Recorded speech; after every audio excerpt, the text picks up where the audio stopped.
After eons of time, I, Satan, am reborn to usher in an age of evil and... Get the away from my daughter, motherfucker! Get the out of my house, you creepy motherfucker! Hello, fellow Basement Joes, and in today's video, we will be talking about which of the 4 Chaos Gods from Warhammer 40k could infiltrate the Helldivers universe the most effectively. Just to clarify, we are only talking about them infiltrating the humans in Helldivers, nobody else. It will not just be talking about the actual Helldivers, though. It will be talking about all of, Super Earth society. Alright, let's get into it.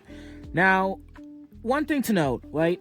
Chaos can infiltrate in any way. And I imagine, for this scenario in particular, that for Chaos to, manifest, like manifesting demons and whatnot, they have to get, a lot of cultists and, a lot of sacrifices. So, it's not just who would do the best in Helldiver Society, it's, in the best case scenario, it's who would most likely infiltrate Helldiver Society.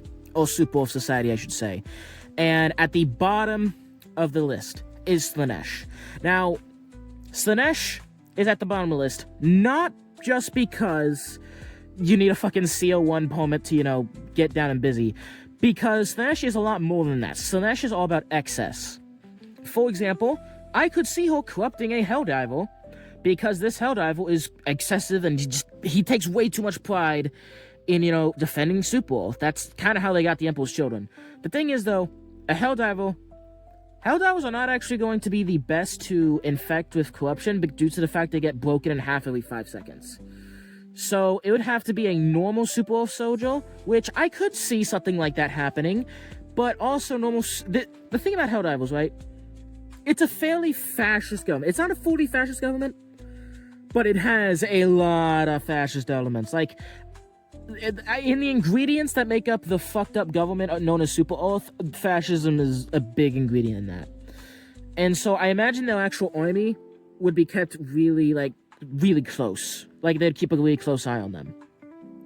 And the thing is with Super Earth citizens, I can't really see an average Super Earth citizen following the Slaanesh, mostly due to the fact that Super Earth citizens are not rich, but they're also not, bad off. They have some luxuries, they're doing okay. They're not in they're in this really anti-Slaanesh area, because they're not given enough to where they can become greedy, but they're also given enough to where they won't become greedy, if you know what I mean. They have enough to be comfy, but they do have to kind of work hard. And Super Earth government, I couldn't really see it rooting its way into them, due to the fact that the actual government of Super Earth is, really into the whole propaganda business. And, themselves, the actual government themselves, are probably the biggest victims of their own propaganda, because they've been just spewing this propaganda for generations at this point. So, although I could see Slaanesh infecting a Helldiver, I could see her infecting a scientist, I could see her infecting anyone, I just think it's the least likely. Alright, next up, Khorne. Now, I'm gonna be so honest. The second and third Khorne in the next guy on the list are essentially interchangeable. But I would say that Khorne would be slightly easier to deal with. And the main reason I say that is, out of certain gods in 40k, tend to go after certain people. Slaanesh tends to go after artists and the more wealthy ruling class, the more wealthy witch people, stuff like that. And, artists, of course. Meanwhile, Khorne tends to go after soldiers. Now, Super Earth is very, very, very well militarized. But one thing I want to clarify, the difference between... Slaanesh is, way below on this list, in my opinion.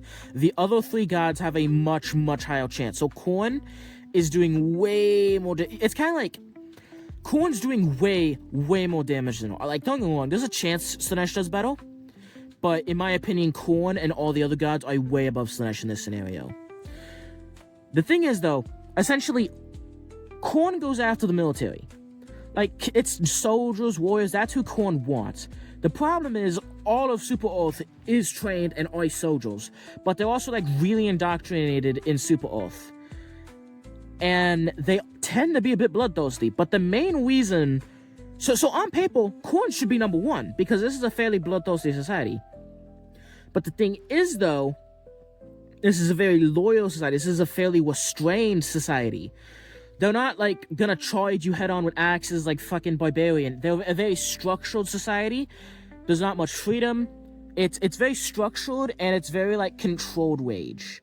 So Khorne's gonna have a hard time getting through that. But the main reason why I think Khorne's gonna have a hard time here is the Super Oath government treats their fucking soldiers just super disposable.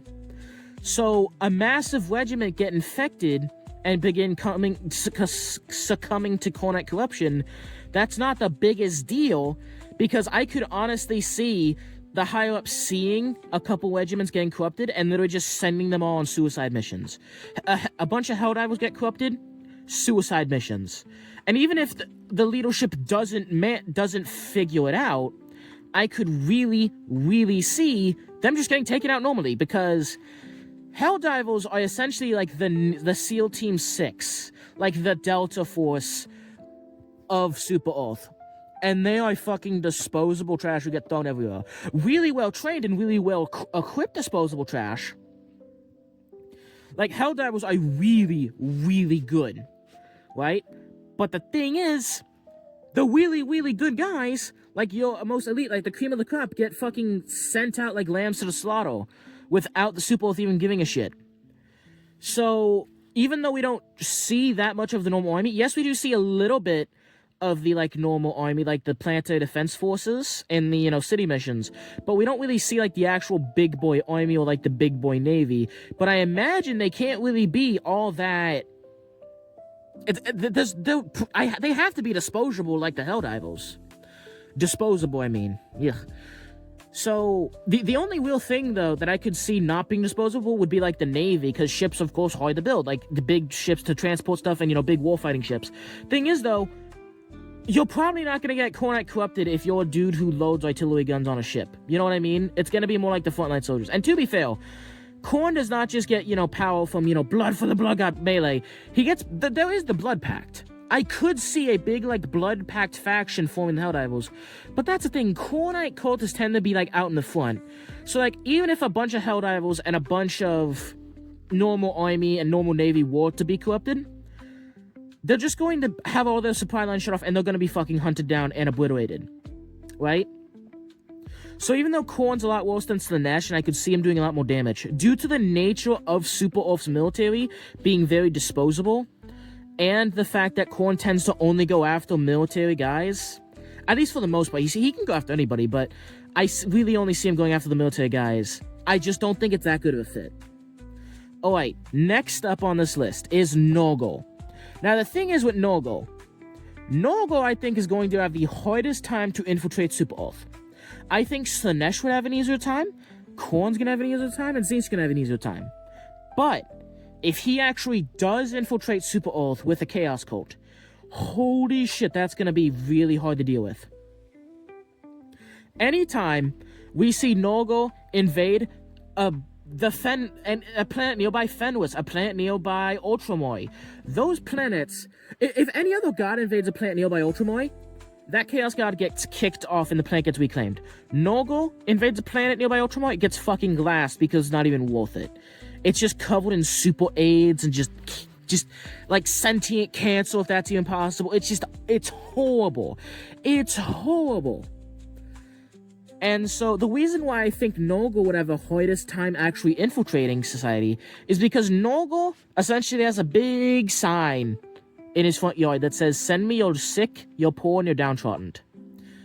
Even though the Super Oath citizens aren't very free and they're not very wealthy, they're definitely not poor. Like, they have food, they have cars, they have houses, they have, like, good appointments, they have schools. So, there's no really, like, poverty-stricken people for Nurgle to go after, right? On top of that, genuinely, look at how fucking diseased and disgusting Hive cities are, and Nurgle doesn't get an insta-win in a Hive city. Like, Hive cities put up a fucking good fight, even though they are literally just Kowloon City. So, a Super Oath city that is much cleaner, much more wide, spread out, and is essentially a surveillance state. It'd be easier for them to track Nurgle, like corrupted people. It'd be easier for them to be seen out, because I imagine, given how much of a fascist state they are, that they are constantly having their people go on their medical exams. So a Nurgle-like cult wouldn't really be able to hide. But the thing is, if a Nurgle-like cult starts spinning and they get out of control, the amount of disease they will spread, the amount of this, the amount of that. But here's the thing, right? Super Earth also doesn't really give a fuck about bombing their own cities. They don't give a fuck about nuking their own cities if they need to. They also, as we've seen, with how many voteless have been decimated by the Helldivers, they're really good at cutting down their own citizens. But on the flip side, that also means, given how many fucking voteless there are, that they're also really shit at protecting their own citizens in certain areas.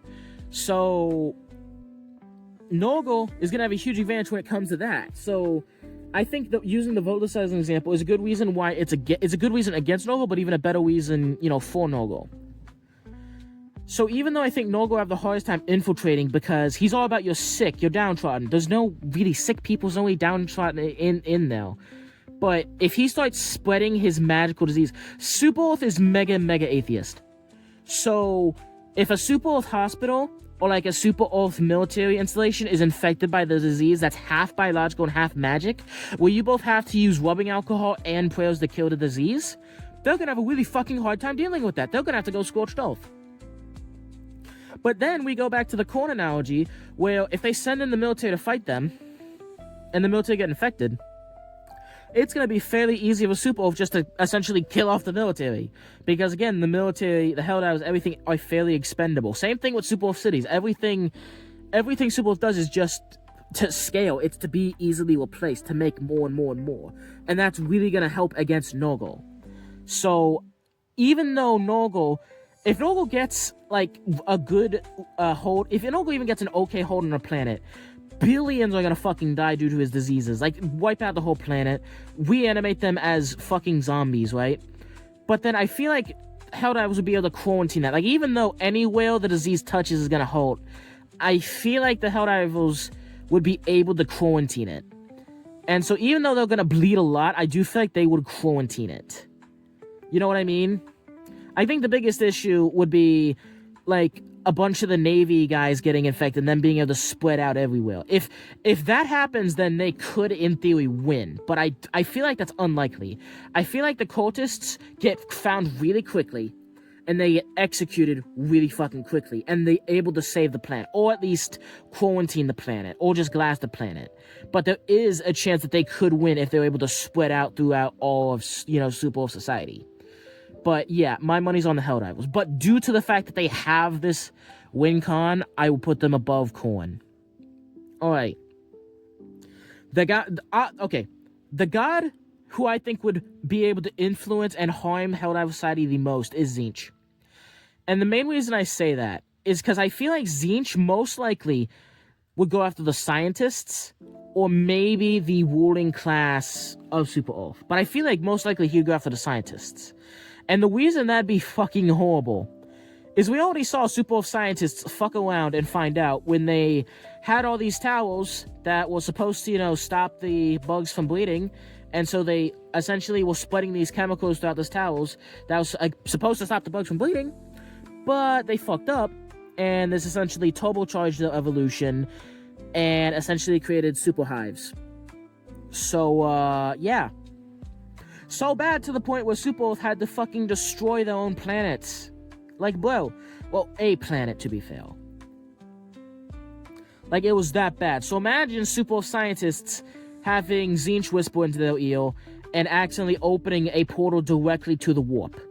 Like, a scientist is trying to discover a form of fast travel, or like an energy source that doesn't require E710, and he fucking opens a portal to Tzeentch's Crystal Palace. Or, and this is what I think is really fucking funny, imagine hypothetically a bunch of Super Earth scientists get together to create a weapon that's supposed to, let's say, stop the Tyranids. Stop the Terminids, same thing. Or, that's supposed to stop the Illuminids, or stop the Illuminid psychic ability. And they, like, open a portal on an Illuminid planet, and it's literally just a Tzeentchian portal, and all the fucking Illuminids get corrupted by Tzeentch and end up just scarier and more powerful. I feel like there could be a lot of fucking... Bro, imagine they open a portal to the warp directly on Super Earth. Bro, now, don't get me wrong. Similar to Nurgle, I feel like Tzeentch isn't the most likely to infiltrate society, because the scientists are a fairly small minority, but they are very powerful, they do have a lot, but we also see Super Earth has no problem fucking executing their scientists if they fuck up. If I remember correctly, The scientists who kind of fucked up and supercharged Terminated Evolution got executed. So I imagine after that, they're keeping a really close eye on the scientists. But given how fast Super Oath is able to take stuff from other factions and just repurpose it, the scientists aren't on a tight leash, even now. So I could definitely see them fucking around and creating some sort of portal to Tzeentch, or literally just repeating. You ever seen Space Marine? Okay, spoiler alert for Space Marine 2. Mild spoiler alert, at least.